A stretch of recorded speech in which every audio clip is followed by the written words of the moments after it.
Congress പാർട്ടിക്കെതിരെ വി.ടി. Balram MLA വാളെടുത്ത് ഉറഞ്ഞു തുള്ളുകയാണ്. കോൺഗ്രസ് എന്ന് പറയുന്നത് വെറും വൃത്തികെട്ട പാർട്ടിയാണെന്ന് വി.ടി. ബൽറാം വിളിച്ചു പറഞ്ഞുകൊണ്ടിരിക്കുകയാണ്. കാരണം എന്താണെന്ന് സാറിന് മനസ്സിലായോ? ഇല്ല. അതായത് ഇയാൾ വലിയ വെജിറ്റേറിയൻ ആയിരുന്നു, സസ്യാഹാരി മാത്രമായിരുന്നു. ഈ ബീഫ് നിരോധിച്ചതോടുകൂടി, ബീഫ് നിരോധനം വന്നതോടുകൂടി തന്നെ വി.ടി. ബൽറാം ബീഫ് കഴിക്കാൻ തുടങ്ങിയെന്നാണ് പറയുന്നത്. അതായത് രാജ്യത്തെ ബീഫ് നിരോധനത്തിൻ്റെ കഥ സാറിന് അറിയാമല്ലോ. ആരാണ് രാജ്യത്തെ ഭൂരിപക്ഷ സംസ്ഥാനങ്ങളിലും, ഭൂരിപക്ഷം എന്നല്ല എല്ലാ സംസ്ഥാനങ്ങളിലും നിയമം കൊണ്ടുവന്നത് എന്നുള്ളത്. അപ്പോൾ കോൺഗ്രസിനെതിരെയാണ് വി.ടി. ബൽറാമിൻ്റെ ഈ നിലപാട്, സമരം, പ്രതിഷേധം ഒക്കെ. അങ്ങനെയല്ലേ വിലയിരുത്തേണ്ടത്? എന്താ സാറിന് തോന്നുന്നത്? ഇത് അങ്ങനെ പറയാം, പക്ഷേ ഇതിൽ പ്രധാനമായൊരു കാര്യം എന്ന് പറഞ്ഞാൽ വി.ടി. ബൽറാം എപ്പോഴും ചീപ്പ് പോപ്പുലാരിറ്റിക്ക് വേണ്ടിയിട്ട് പ്ലെയിൻ ടു ദ ഗാലറി എന്ന് പറയും. ഗാലറിയിലിരിക്കുന്നവരുടെ കൈയടിക്ക് വേണ്ടിയിട്ട് കളിക്കുക എന്ന് പറയില്ലേ, അതേപോലത്തെ ആളാണ്. ഇതിനു മുമ്പും അങ്ങനെയാണ്. അതായത് ഹിന്ദുത്വത്തിനെതിരായിട്ട് എന്തുണ്ടായാലും അതിൻ്റെ മുന്നിൽ വന്ന് നിൽക്കുക, ദേശീയതയുടെ കാര്യത്തിനെതിരായിട്ട് വന്നാലും മുന്നിൽ വന്ന് നിൽക്കുക. അതൊക്കെയാണ് അദ്ദേഹത്തിന് ചില വോട്ട് ബാങ്ക്, നിക്ഷിപ്ത വോട്ട് ബാങ്ക് താല്പര്യങ്ങളാണത്. കാരണം പുള്ളി ജയിക്കുന്ന സ്ഥലം തൃത്താലയാണ്. അതെ, തൃത്താലയുടെ വോട്ടേഴ്സിൻ്റെ പാറ്റേൺ അറിയാമല്ലോ. അപ്പോൾ അതാണ് അതിൻ്റെ സംഭവം. അല്ലെങ്കിൽ ഒരു മനുഷ്യൻ ഞാൻ കഴിക്കാത്തൊരു ഭക്ഷണം നിരോധിച്ചു എന്ന് പറഞ്ഞുകൊണ്ട് എന്നാൽ കഴിക്കാമെന്ന് വിചാരിക്കുമോ? അണ്ട് വിളിച്ചു പറയാൻ നടക്കുമോ? ഇപ്പോൾ ചാരായം നിരോധിച്ചു എ.കെ. ആൻ്റണി. ഞാൻ മദ്യപിക്കുന്ന ആളല്ല. എ.കെ. ആൻ്റണി 1996 ഏപ്രിൽ 1 ചാരായം നിരോധിച്ചിരുന്നു എ.കെ. ആൻ്റണി. അപ്പോൾ അങ്ങനെയാണെങ്കിൽ ആ തത്വപ്രകാരമാണെങ്കിൽ പിറ്റേ ദിവസം പോലെ എവിടെന്നെങ്കിലും വാറ്റിയാരായം സംഘടിപ്പിച്ചെടുത്ത് അല്ലേ കുടിക്കണ്ടേ? ട്രോളുകളിൽ വരുന്നുണ്ട്, ഭാഗ്യം സർക്കാർ വേശ്യാവൃത്തി നിരോധിക്കാത്തത്. അതെ, ഇതൊക്കെ ക്ഷണിച്ചു വരുത്തുന്നതാ. അത് ഇത്തിരി ക്രൂരമായ തമാശ എങ്കിൽ പോലും ക്ഷണിച്ചു വരുത്തുന്നതാണ്.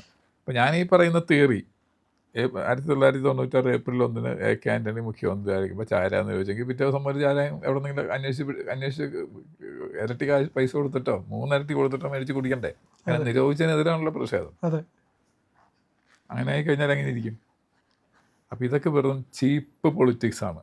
ബൽറാമിന് കൂടുതലൊന്നും പ്രതീക്ഷിക്കേണ്ട. കാരണം ബൽറാമിനെ സംബന്ധിച്ച് ഹിന്ദുത്വക്കെതിരെ, ദേശീയതയ്ക്കെതിരെയുള്ള കാര്യങ്ങളൊക്കെ മുൻപന്തിയിൽ വന്ന് നിൽക്കുക എന്നുള്ളത് അദ്ദേഹത്തിൻ്റെ ഒരു സ്ഥിരം, അതാണ് അദ്ദേഹത്തിൻ്റെ രാഷ്ട്രീയം. അതിനപ്പുറമുള്ള രാഷ്ട്രീയമൊന്നും ബൽറാമിനില്ല. അതിനപ്പുറം കേരള രാഷ്ട്രീയത്തിന് ആ മനുഷ്യൻ എന്തെങ്കിലും കോൺട്രിബ്യൂഷൻ ചെയ്തതായിട്ട് എനിക്കറിവില്ല. പ്രിയനറിയുമെന്ന് എനിക്കറിയില്ല, എൻ്റെ അറിവിലില്ല എന്തെങ്കിലും കോൺട്രിബ്യൂഷൻ ചെയ്തതായിട്ട്.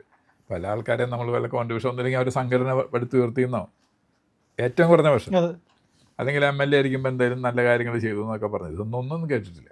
അപ്പോൾ അദ്ദേഹത്തിൻ്റെ ഒരു സ്ഥിരം പ്ലേയിങ് ടു ദി ഗാലറി കളിയാണത്, അത്രയേ പറയാൻ പറ്റുള്ളൂ. അത് ബീഫ് നിരോധിച്ചിട്ടുള്ളത് ആരാണ്?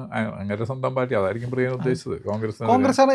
രാജ്യത്തിന്റെ വിവിധ ഭാഗങ്ങളിൽ, വിവിധ സംസ്ഥാനങ്ങളിൽ ബീഫ് നിരോധനം കൊണ്ടുവന്നത് കോൺഗ്രസ്സാണ്. കാരണം ഗാന്ധിജിയുടെ ആശയമായിരുന്നു ബീഫ് നിരോധിക്കുക. അതെ, ഗാന്ധിജിയുടെ ആശയം ഗോവധം നിരോധിക്കുക എന്നുള്ളത്.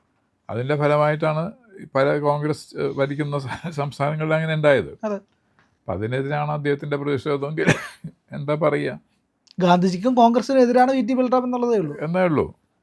പിന്നെ അതേപോലെ തന്നെ അദ്ദേഹത്തിന് എപ്പോഴും ഈ ഹിന്ദുത്വ കാര്യങ്ങളോട് കടുത്ത വെറുപ്പാണ്.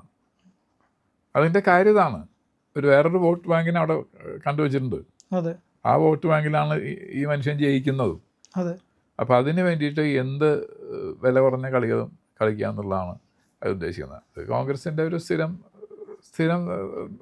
കോൺഗ്രസ് നേതാക്കന്മാരുടെ സ്ഥിരം ഒരു ഏർപ്പാടാണ്. അതിൽ ഏറ്റവും വില കുറഞ്ഞായി പോയി എന്ന് മാത്രമേ ഉള്ളൂ. പിന്നെ കോൺഗ്രസിനെ സംബന്ധിച്ച് പശുവിനെ കൊല്ലുക, ഞാൻ കേരളത്തിലെ കോൺഗ്രസ് ഉദ്ദേശിച്ചാണ്, മറ്റു സ്റ്റേറ്റുകളിൽ അങ്ങനെ ആവണമെന്ന് നിർബന്ധമില്ല. കേരളത്തിലെ കോൺഗ്രസ് സംബന്ധിച്ച് പശുവിനെ കൊന്നു കഴിഞ്ഞാൽ അതെന്തോ വിപ്ലവമായി, മതേതരത്വത്തിന് ഉയർത്തിപ്പിടിച്ചു എന്നൊക്കെ പറയുന്നത്. ഇപ്പം അന്ന് ബീഫിൻ്റെ പേരിൽ കുറേ സമരമൊക്കെ നടന്നവിടെ. ആ സമരം നടന്ന സമയത്ത് ഇവരുടെ ഒരു യൂത്ത് കോൺഗ്രസ് നേതാവ് റജിൽ മാക്കുറ്റി അങ്ങനെ ഒരാൾ, അയാൾ ഇത്തവണ മത്സരിച്ചിട്ട് ജയിച്ചോന്ന് എനിക്കറിയില്ല, മത്സരിച്ചു എന്നാണ് എനിക്ക് തോന്നുന്നത്. ചിലപ്പോൾ ജയിച്ചിട്ടുണ്ടാവും, കാരണം ഇവരൊക്കെ ജയിച്ചില്ലെങ്കിലും ആരുടെ ശ്രദ്ധയിൽ വരുന്ന ആൾക്കാരല്ല.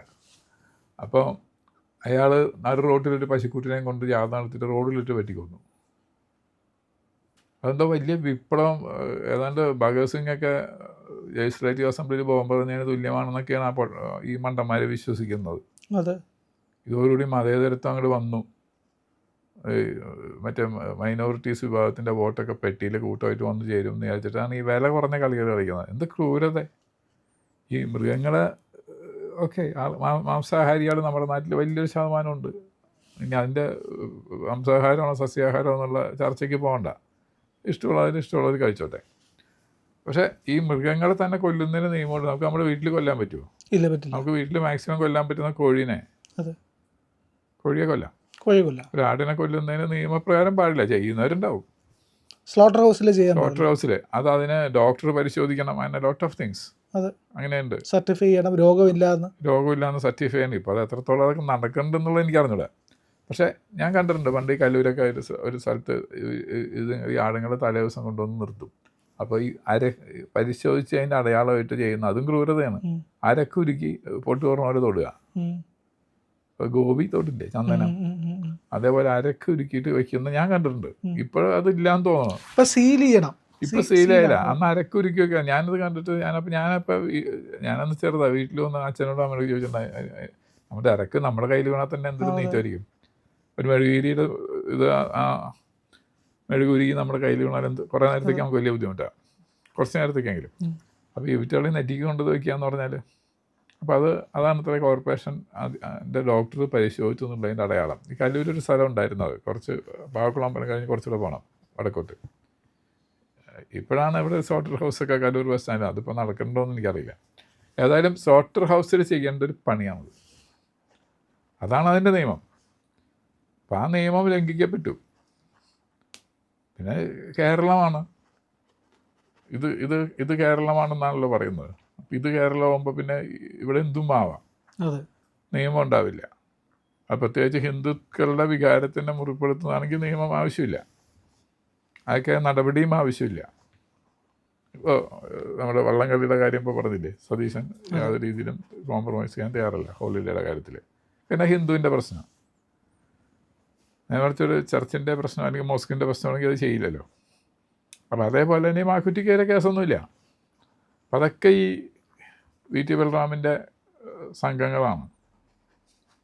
ഹിന്ദുത്വ വികാരത്തിനെ ഹാനിക്കുന്ന എന്തും ചെയ്യുക. അല്ലെങ്കിൽ എവിടെ നിരോധിച്ചു എന്നും പറഞ്ഞുകൊണ്ട്, കേരളത്തിലാരും നിരോധിച്ചില്ലല്ലോ, എവിടെ നിരോധിച്ചു എന്നും പറഞ്ഞുകൊണ്ട് കഴിക്കാത്ത ആളെന്തിനാണ് കഴിക്കണത്? അതിൽ തന്നെ ലോജിക്കിലല്ല പറഞ്ഞതിൽ. ഒരു വളരെ വില കുറഞ്ഞൊരു സംഭവമല്ലേ. അതുകൊണ്ടാണ് ഞാൻ പറഞ്ഞത്, ചാരായം നിരോധിച്ചപ്പോൾ പിറ്റേ ദിവസം ഒരു ചാരായം കുടിക്കണമായിരുന്നു ഇയാൾ. നിരോധിക്കുന്നതിൻ്റെ പ്രതിഷേധം അങ്ങനെയാണോ കാണിക്കുന്നത്? അപ്പോൾ അതിലത്രേ ഉള്ളൂ. പിന്നെ ബൽറാമല്ലേ, എന്തും നമുക്ക് പ്രതീക്ഷിക്കാം. കാരണം ബൽറാമിന് ഇതേപോലത്തെ വില കുറഞ്ഞ രാഷ്ട്രീയം മാത്രമേ കയ്യിലുള്ളൂ. ഈ കോൺഗ്രസിൻ്റെ ഒരു നയം തന്നെ ഇതാണ്. അതായത് കോൺഗ്രസ് അവർ എന്തൊക്കെയായിരുന്നോ അതിൽ നിന്നെല്ലാം വിട്ടുപോയിക്കൊണ്ടിരിക്കുകയാണ്. ഗാന്ധിജി പറഞ്ഞതാണ്, ഡയറക്ടർ പ്രിൻസിപ്പിൾസ് ഓഫ് സ്റ്റേറ്റ് പോളിസിക്കകത്ത് കോൺസ്റ്റിറ്റ്യൂഷനിൽ ഉൾപ്പെടുത്തിയിട്ടുള്ള കാര്യമാണ് ഗോവധ നിരുത്സാഹപ്പെടുത്തുക, അതിനെ തടയുക, നിയമനിർമ്മാണം നടത്തുക എന്നുള്ളത് അതിനകത്ത് പറഞ്ഞിട്ടുള്ള കാര്യമാണ്. DPSPക്കകത്ത് കൃത്യമായിട്ട് പറഞ്ഞിട്ടുള്ള കാര്യം. ആ ഗാന്ധിയൻ തത്വസംഹിതയാണ്. ആ ഗാന്ധിയൻ തത്വങ്ങളിൽ നിന്ന് കോൺഗ്രസ് പുറകോട്ട് പോകുന്നു.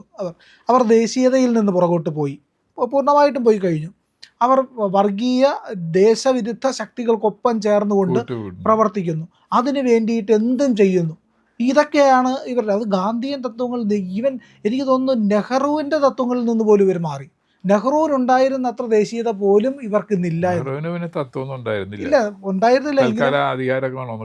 എങ്കിലും ഗാന്ധിജി അകന്നുപോയി, അതിൽ സംശയമില്ലാത്ത കാര്യമാണ്. എന്നാൽ അവർക്ക് ഒരു ഗാന്ധിയേ ഉള്ളൂ, അല്ലെങ്കിൽ 3 ഗാന്ധി, അല്ലെങ്കിൽ 4 ഗാന്ധി. കാരണം പ്രിയങ്ക ഗാന്ധിയുടെ മക്കളും ഗാന്ധി എന്നായിരിക്കും ചിലപ്പോൾ പറയണ്ടാവും, അറിയില്ല. ആണെങ്കിൽ അല്ലെങ്കിൽ 3 ഗാന്ധി, സോണിയാഗാന്ധി, പ്രിയങ്ക ഗാന്ധി, വദ്ര. പ്രിയങ്ക ഗാന്ധികൾ കഴിഞ്ഞിട്ടാണ് വാദ്ര എന്നുള്ളത് വരുന്നത്. രാഹുൽ ഗാന്ധി അല്ല, മറ്റേ ഗാന്ധി എന്ന് ഒരു കണക്കിലില്ല. മഹാത്മാഗാന്ധി എന്ന് പറയുന്ന ആൾ, അല്ലെങ്കിൽ രാഷ്ട്രപിതാവെന്ന് പൊതുവെ പറയപ്പെടുന്ന മഹാത്മാഗാന്ധിജി എന്ന് പറയുന്ന ആൾ കോൺഗ്രസ്സിനില്ല. അവരതിനെപ്പറ്റി ചിന്തിച്ചിട്ട് പോലുമില്ല, ചിന്തിക്കുകയില്ല. മഹാത്മാഗാന്ധി എന്തൊക്കെ കാര്യത്തിന് വേണ്ടി നിലനിൽക്കുന്നുണ്ടാവും അവർക്ക് പ്രശ്നമല്ല. അവരെ സംബന്ധിച്ച് ഗാന്ധികൾ ഇത്രയേ ഉള്ളൂ. ഇങ്ങനെ പോകുന്ന കോൺഗ്രസും ഈ പറയുന്ന വി ടി ബൽറാമും ഇനി ഒരു ആൻറ്റി ഇന്ത്യ തോട്ടിലേക്കല്ലേ ചെന്നെത്താൻ പോകുന്നത്? അതിന് ഇതിൻ്റെ അവസാനം എന്തായിരിക്കും? കോൺഗ്രസ് ഓൾറെഡി ആൻറ്റി ഇന്ത്യ അല്ല, തോട്ടിലാണല്ലോ, അത് പൂർണ്ണമായിട്ടും ഇന്ത്യ വിരുദ്ധമായി മാറുകയല്ലേ? മാറിക്കഴിഞ്ഞല്ലോ. ഇപ്പോൾ ചൈന ഇന്ത്യയുടെ സ്ഥലം പിടിച്ചെടുത്തുണ്ടോ എന്ന് ഈ രാഹുൽ ഗാന്ധി എന്ന് പറഞ്ഞ ആൾ വിളിച്ചു പറയുക. അതുപോലെ പാകിസ്ഥാനിൽ ഓപ്പറേഷൻ സിന്ദൂറിലൊന്നും തന്നെ സംഭവിച്ച മരം വീണു എന്ന് പറയുക. എനിക്ക് തോന്നുന്നു വി ടി ബൽറാമൊക്കെ ഇനി കുറച്ചാൾ കൂടെ കഴിയുമ്പോൾ കോൺഗ്രസ് ഒന്ന് ക്ഷയിച്ചാൽ നേരെ ലീഗിൽ ചേരുമായിരിക്കും അല്ലേ? ലീഗിൽ ചേരാം. ലീഗിൽ ഇപ്പോൾ അവരാരെങ്കിലും ചേർക്കും. കാരണം അവരുടെ തത്വസംഹിതകൾ അംഗീകരിക്കുന്നവർ ഏത് മതക്കാരാണെങ്കിലും അവർക്ക് സ്വീകരിക്കാമല്ലോ. അതല്ലേ മറ്റേ നമ്മുടെ ഈ സോപാന ഗീതം പറഞ്ഞ ആളുടെ പേരെന്താ? മനസ്സിലായിരിക്കും, ആളെ മനസ്സിലായി. അദ്ദേഹത്തിനെ ചേർത്തില്ലേ? അതെ, അതൊക്കെ ചേർക്കാം. അവർക്ക് അങ്ങനെ അതിന് വിഷമമൊന്നും ഉണ്ടാവില്ല. ലീഗിൽ ചേരാം, ജമാഅത്ത് ഇസ്ലാമിൽ ചേരാം, SDP ചേരാം, SDP ചേരാം, വെൽഫെയർ പാർട്ടി ചേരാം. അതൊന്നും അവർക്ക് പ്രശ്നമല്ല. പിന്നെ പോപ്പുലർ ഫ്രണ്ട് നിരോധിച്ചായതുകൊണ്ട് ചേരില്ല, അതിനെ പോലീസ് പിടിച്ചാലോ എന്ന് വിചാരിച്ചിട്ട്.